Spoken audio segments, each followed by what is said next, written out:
undergraduate studies abroad can be quite expensive. There are so many hidden costs as well. For example, medical insurance is there, Correct. travel costs are there.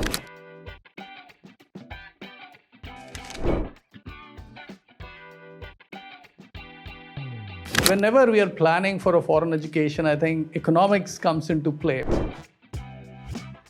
4 years of tuition fees and living expenses, that's quite high. If you do your undergrad here in India and then Yeah. you masters outside, it's slightly economical. Yeah. Sending a piece of your heart outside. So how do you plan well to ensure that he or she thrives outside? Even in India, we see when the kids are unwell, we all go through that trauma and pain. The day I landed in Singapore, I lost my bag at the airport, which had my passport, all my admission documents, and I literally went into a state of panic. So what is very important, I think, is number one, always taking life insurance. Whatever happens, that dream of my child should live secure. forever. I think that's where we see our success. No, I think that's a very important point of liquidity that you touched.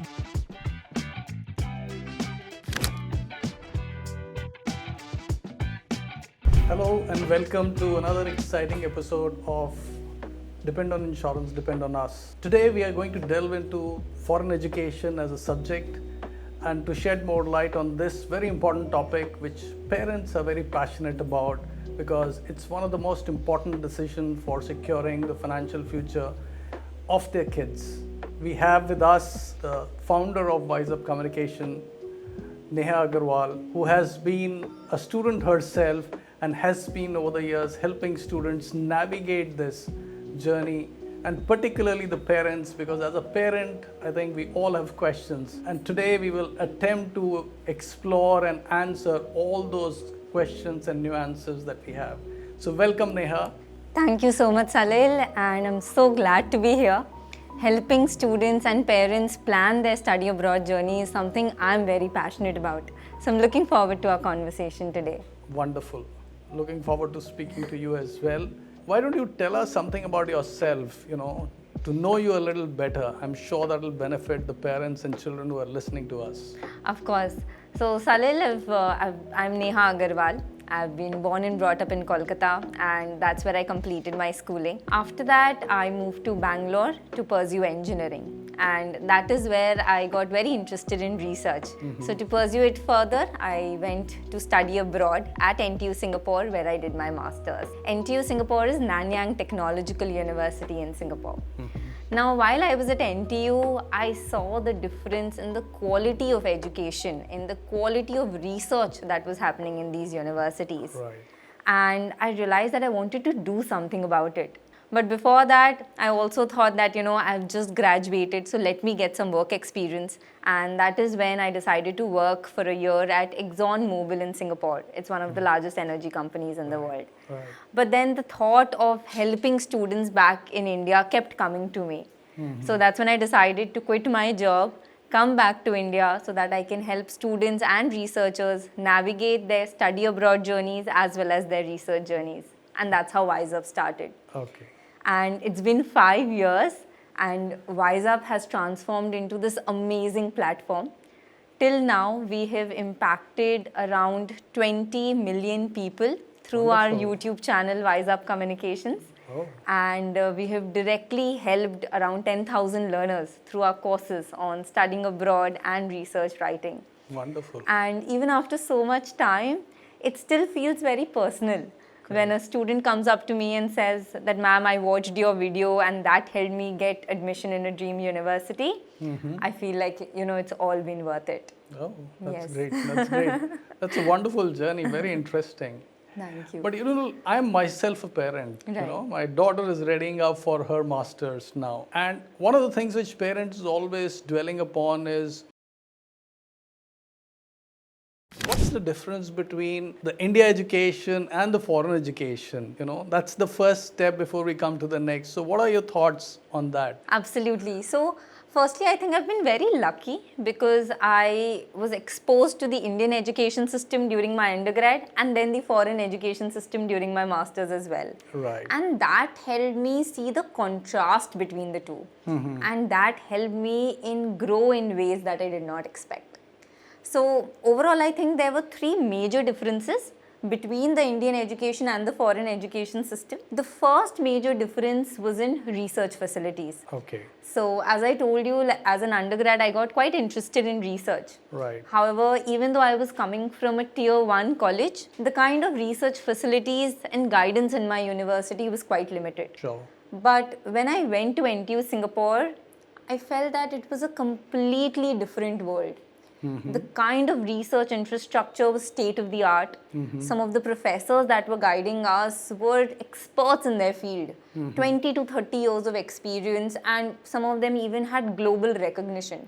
Oh. So when you get that kind of exposure, Right. your learning completely transforms. Absolutely. Yeah. Absolutely. And the second major difference was that we had the freedom to design our own academic journey. Oh. In India, what happens is that once you enroll into a program, you have to follow exactly what the curriculum says. Right. You have to start classes at 9 a.m., it will get over at 5 p.m., and there's no flexibility in terms of schedule. Correct. And that gives very less room for students to do things they are very passionate about. Sure.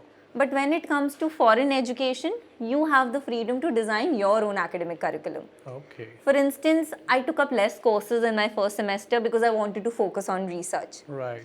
A friend of mine combined engineering with business, something quite unheard of in our own country. And when you give that kind of flexibility and freedom to the students, they are able to thrive not just academically but personally as well. Wonderful. Yeah. And the third difference I feel was in my own personal growth. When I was in India, I was this introverted girl. In college, I had only 2 to 3 friends, and I was always buried in books. Right. Right. But when I went abroad, I went to NTU Singapore, I was exposed to this huge international community. And I realized I cannot not speak to these people because they have such different perspectives. There's so much to learn from them. Right. So I forced myself to open up, start conversations, collaborate with them, and that helped me grow. Okay. Today, I have more international friends than I have Indian friends, and that is something I really cherish.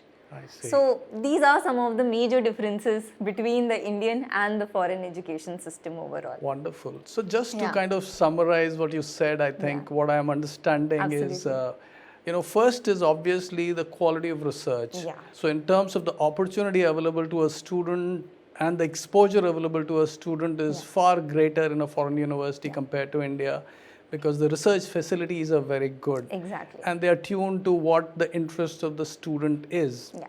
And I think the second, flows from that, because students' curriculum is not straitjacketed. They have the freedom to explore themselves. And you know what, as students, if I reflect back, some 30, 40 years back, we ourselves were wanting to explore new things as we were learning, because you discover your passions and your talents over time.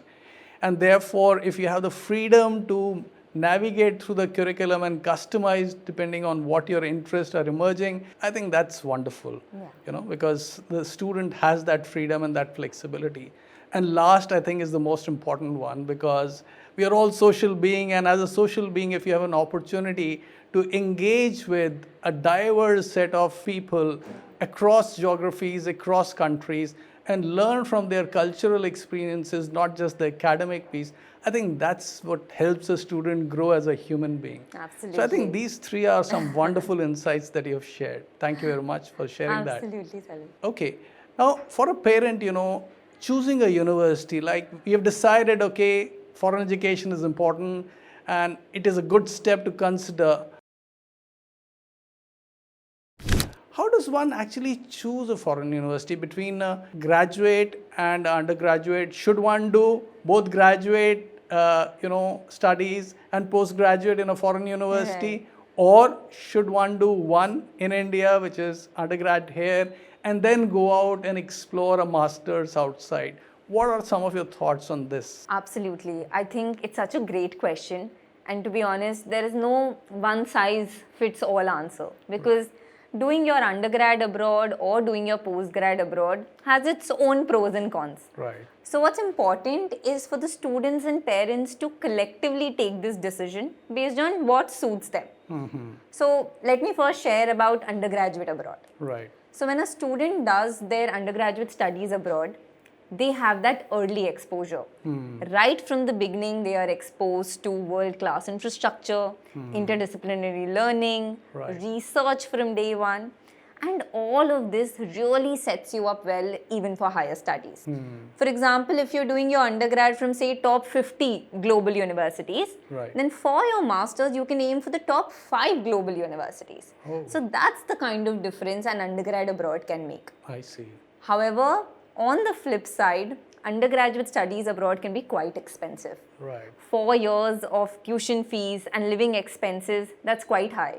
Sure. And after your undergrad, if you decide to do a job, then it can take you at least 3 to 4 years to even see an ROI. Sure. Sure. Yes, but on the other hand, the masters abroad is a more economical route.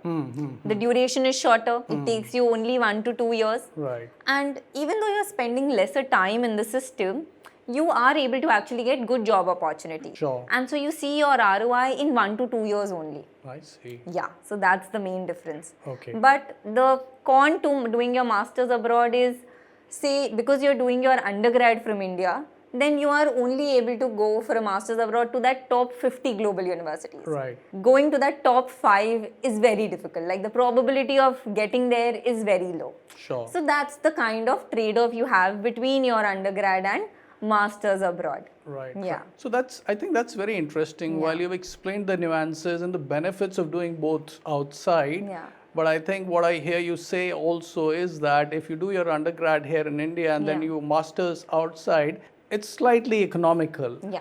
And whenever we are planning for a foreign education, I think economics comes into play because financials and planning for those financials becomes important. Yeah. While we'll come to the emotional aspects a little later, they are also important. But from a financial planning perspective, and particularly from a planning perspective, how do you see this? Because how does a parent plan it well? Because its execution comes much later. Yeah. A lot of importance is always given to planning it well because you're sending a piece of your heart outside. So how do you plan well to ensure that he or she thrives outside? Absolutely, and that's such a fair question to ask.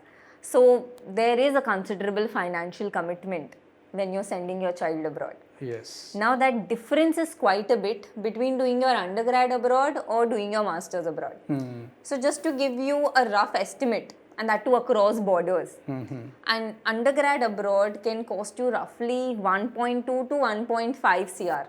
I see. But for a masters abroad, you will be spending somewhere around 35 to 50 lakh rupees. So there's a considerable difference in the financial commitment between undergrad and masters abroad. Sure. Now, where is this cost coming from? So let me break that down a bit and explain it to you. So the major chunk of this cost, around 70% of it, is tuition fees. Right.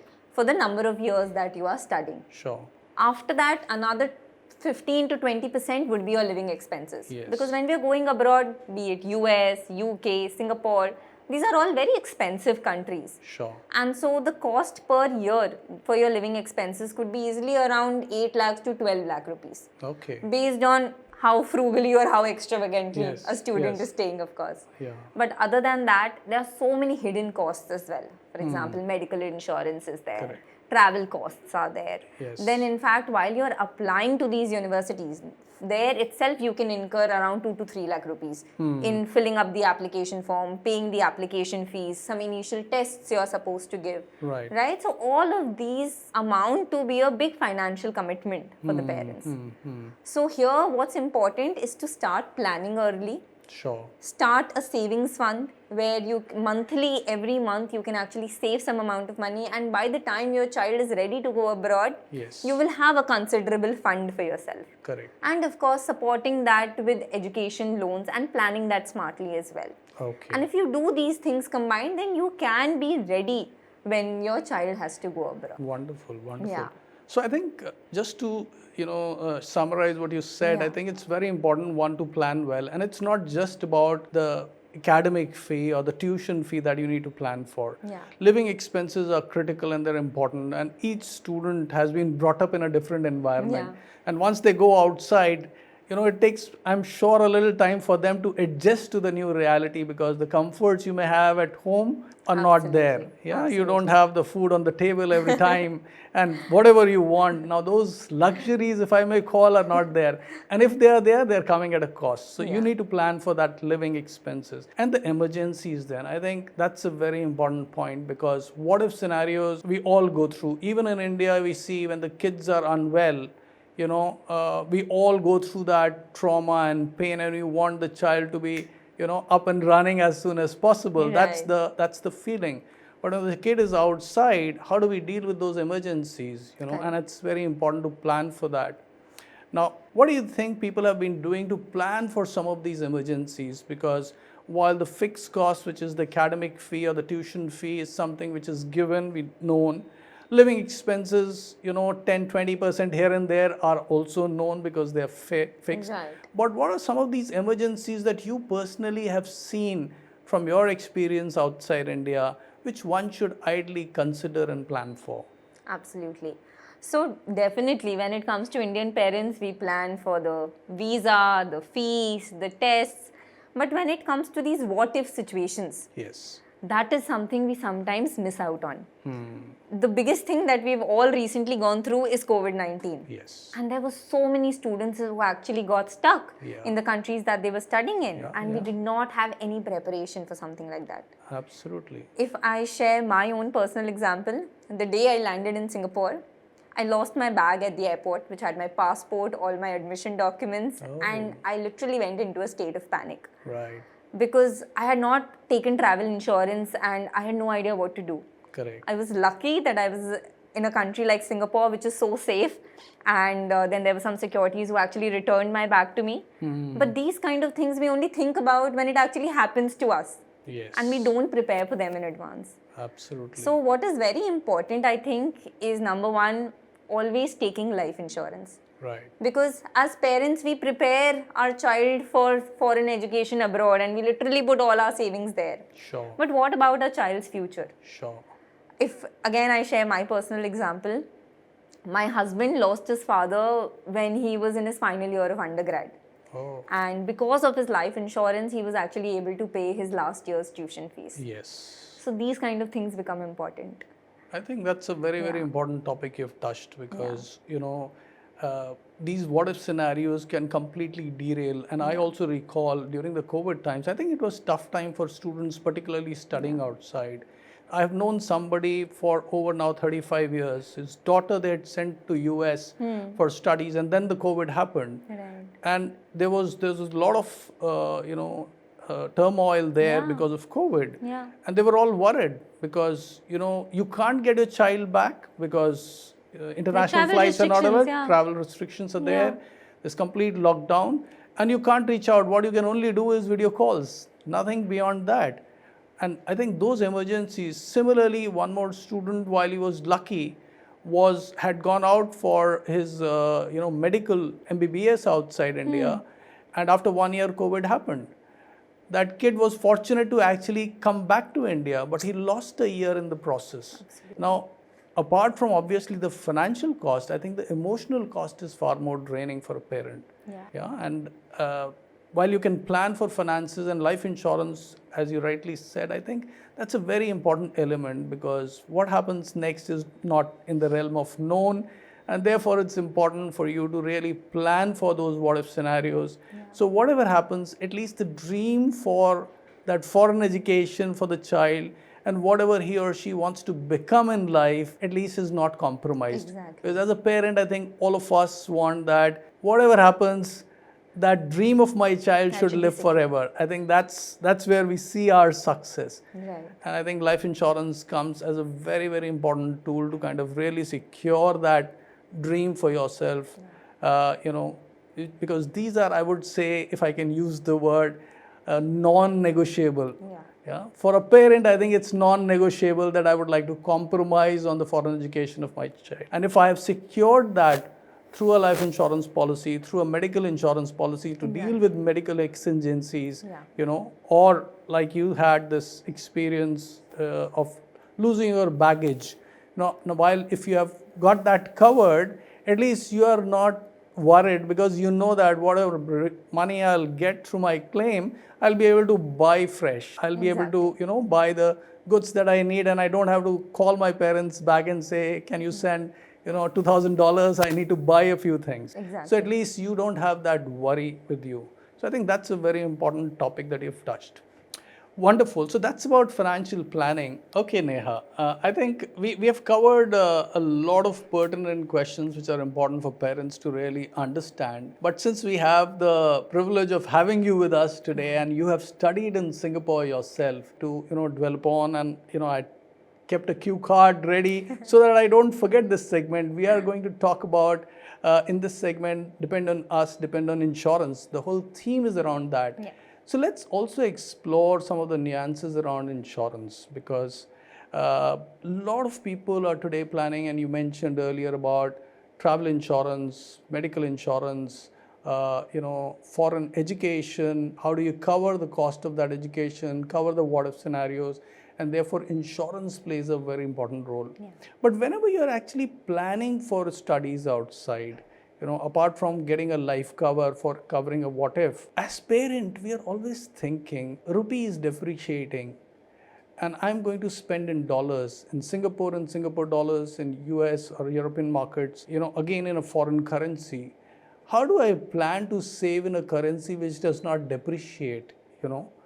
What are some of your thoughts around that? Because when we go outside always, even for a holiday, what we always calculate is what is the conversion rate. Absolutely. How much I give and what do I get and how do I spend. Correct. So everything is converted into the Indian rupee and then we take a decision. So when you're actually planning for this outside, how do you save and plan insurance in a manner? Have you experienced some of the opportunities which are there for parents to consider currently, which comes to your mind and you would like to share with everybody? Because that's a very important element to whole planning. Right. So I think what you've raised is very important. Yes, this concern is always there. Yeah. That money is depreciating. So even though I am saving, the value of it is probably 5 years, 10 years down the line is not going to be as much when I compare that to the dollar. So in such cases, what I have seen is that there's a dollar denominated investment plan as well, yes, where you can actually invest in dollars. And so what happens is that when your money is growing, you not only have investment in a foreign currency, but it is also growing as, it's appreciating in that same manner. Because at the end of the day, when you're sending your child abroad, you will have to spend in dollars. So it becomes very easy to pay for the rent, to pay for the tuition, right? And I'm sure you have a lot of knowledge and experience in this area as well. So if you could just share and shed some light on this as to what are the different policies that, people can go for, I think it will be very useful. Sure. So I think, Neha, what you've said is absolutely right. Saving in a foreign currency or dollar denominated policies is really catching the fancy of parents. And we are very proud of what we are trying to create in this segment as an organization at Canara HSBC Live. So we have opened a branch under the Gift City. So Government of India actually came out with a wonderful proposition wherein within India they've created a segment called Gift City, which enables you to open a branch where you're able to offer as an insurer a dollar denominated policy. Okay. Where you're investing in assets outside India, outside markets. So as an investor, not only you get geographical diversification because you are investing outside India, you're investing in a dollar. So when your money is actually earning returns, it's adding, but on top of that, what also gets added is the appreciation because you're investing in dollars. Yeah. And if that appreciation, I think, if I recall the numbers right, in the past couple of years has been almost an annualized 4% depreciation. So if you are ensuring that your saving is not getting depreciated by 4%, what it effectively means is that if you're earning, let's say 12% on that asset, your net gain is 12 plus 4, which is 16. So as a parent, and what you're saving is in dollar, and therefore what you rightly said is you have to pay out in dollar terms. Yeah.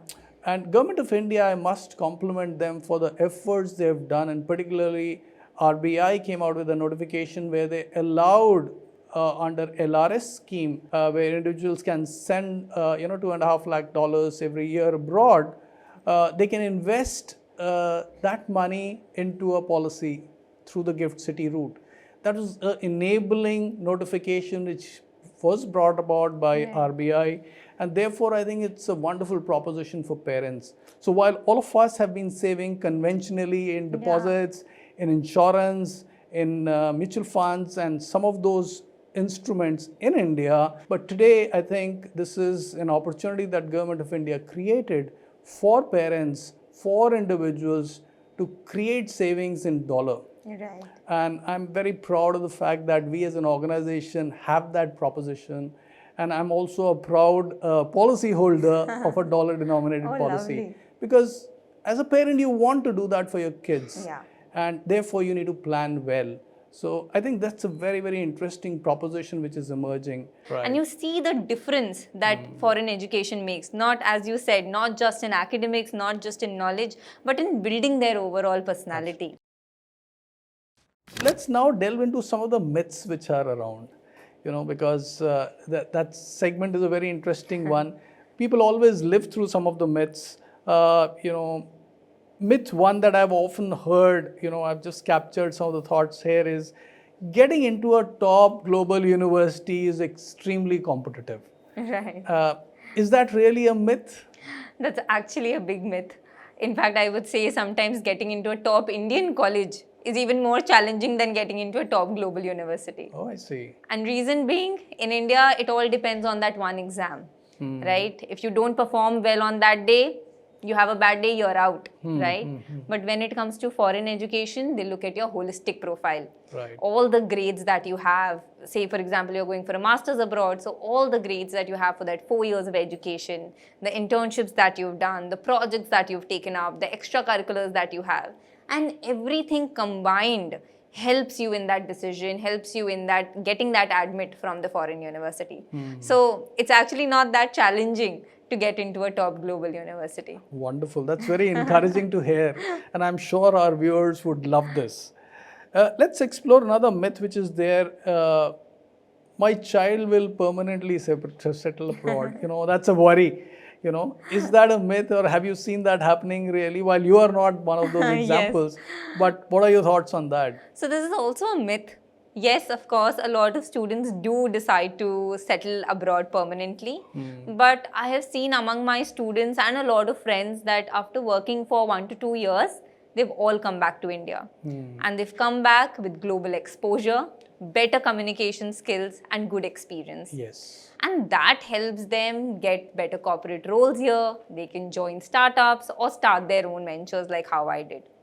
And also India's economy is growing, right? So you find good roles here. And now Indian companies also appreciate that you're coming from a top global university. Yes. And you get paid accordingly. Yes. Another thing that I've seen is that when you're abroad, you really miss your social circles. Personally, I used to cry my heart out during festivals. And that is a strong driver for students to come back to India as well. Okay. So yes, I can tell you that 50 to 60% people definitely come back to India after their studies abroad. Oh, that's very reassuring. I'm sure for parents, I can really connect to that, because kids actually do come across because there are opportunities emerging in India. And India is the place to be in the future. Right. But the exposure that you pick up and the experience you pick up comes in very handy. Yeah. Okay, let's pick up one more myth. Okay. And that's something which maybe some of people would be possibly thinking. Only rich people can send their kids abroad. Is that a myth? Actually, a lot of people do believe this, but this is also a very big myth. You don't have to be rich to be able to send your kids abroad. First thing you can do is, say if you cannot afford undergrad education, go for a master's abroad. That's a more economical route. In fact, for people who are interested in PhD, I can share that when you do your PhD from foreign universities, most of them are fully funded. In fact, you also get a stipend on top of it that covers your living expenses. Okay. So, I mean, if you want to study abroad and get an experience, master's or a PhD could be a great option. Another thing to explore is scholarships. A lot of countries have very good scholarship options. For example, a lot of my students have gone to Germany for their masters and they've almost studied for free because they've managed to get some great scholarships. Right. And thirdly, look for financial aid. So for people coming from weaker economic backgrounds, most universities offer financial aid. And because of that, you can also get experience from those top global universities. Wonderful. I think that's very reassuring because apart from obviously the tremendous scholarship opportunities which universities provide, I think every parent can at least aspire for this. Yeah. It's not a limiting factor. Exactly. And if everybody doesn't get scholarships, still it should not be a limiting factor, and therefore everybody can look at planning for it. Yeah. But planning it well is very, very important. And my next round is going to be really, putting you on the pedestal, whether you have planned it well or not, because we are going to have a quick fire round now. Okay. Yeah, we'll move into a quick fire round, and which will really look at how well you have planned. Let's do that for a change. Sure. What, according to you, is the most underrated destination? I would say Singapore. Firstly, because it's closer to home. It's one of the safest countries you can send your child to. It is home to some of the top global universities like NUS and NTU. It has some great scholarship options and job opportunities are good after graduation. But even after all this, I see very few people from India knowing about Singapore as a good foreign destination and applying to it. So yeah, definitely one of the most underrated countries, I would say. Okay. One document which people often forget. I would say one document people often forget to pay attention to is the SOP or the Statement of Purpose. Okay. It's actually one of the most important documents in the study abroad process, but also the most neglected. So most, like, what parents usually nowadays do is get that essay AI generated or written from a counselor. But what is important to know is that this SOP, which is an essay that you have to submit in the application process, should be written by the student themselves. Because they know themselves best, they know their story, and every story is unique, every experience is unique. So that needs to be crafted in a way that helps them reach a step closer to their dream university. Wonderful. I think the name itself is very interesting, Statement of Purpose. Yeah. I think it really zeroes in what really the child wants to do. I think that's very important. What's your dream university? I would say NTU Singapore, and no, not because I studied there, but because of the world-class infrastructure that it has, research facilities that it has to offer. I remember when I was in my study abroad application process, I had a wallpaper of NTU Singapore on my laptop. And the day I actually got admission from it, it almost felt like, I've manifested this, and it was all very surreal. So yeah, definitely my dream university. Wonderful, wonderful. NTU, very strong alumni connect, I can see. Okay. What's one thing Indian parents get totally right? I think one thing Indian parents get totally right is their focus on academics. From the day the child is 3 or 4 years of age, we are like, padhai karo, you need to get your marks, you need to get your grades. So I think that is something Indian parents get totally right. But yes, for foreign education, please don't just focus on grades, focus on building a complete overall profile as well. Absolutely. I think that's a very important one. Okay, the last one. Who is your child's most dependable partner when studying abroad, according to you? I think the most dependable partner for a child when studying abroad are their parents. Because no matter what situation you are in, one phone call to your parents and they can help you get out of it in a way that no one else can do. Sure. So for me also, it was my mom. Whenever I was in a difficult or a distressing situation, I used to give her a call, and within 10 minutes, I was back on my feet and ready to face that challenge. Wonderful. So definitely the most dependable partner are your parents. Excellent. I think that's a very, very emotional closure to the quick fire round, I must say. But thank you so much, Neha, because I think in the spirit of this last question and your answer, the most dependable partner are the parents. I think we take a lot of pride at Canara HSBC Live to be a parent of that stature, yeah, to be somebody who can always be depended upon, when the need arises. And this depend on insurance, depend on us. The whole segment is all about that. But I think it was wonderful having you with us and sharing with us some of these nuances for higher education, particularly foreign education, how somebody can really plan it well and plan not just academics, but also the extracurricular. Plan for your savings so that you have a secure financial future for your kid, and you're able to deal with all these what if scenarios while your dream university or dream campus continues to be NTU. But I'm sure people will discover their own dream campuses over time. But it was wonderful having you with us. Canara HSBC Life Insurance. Promises का partner.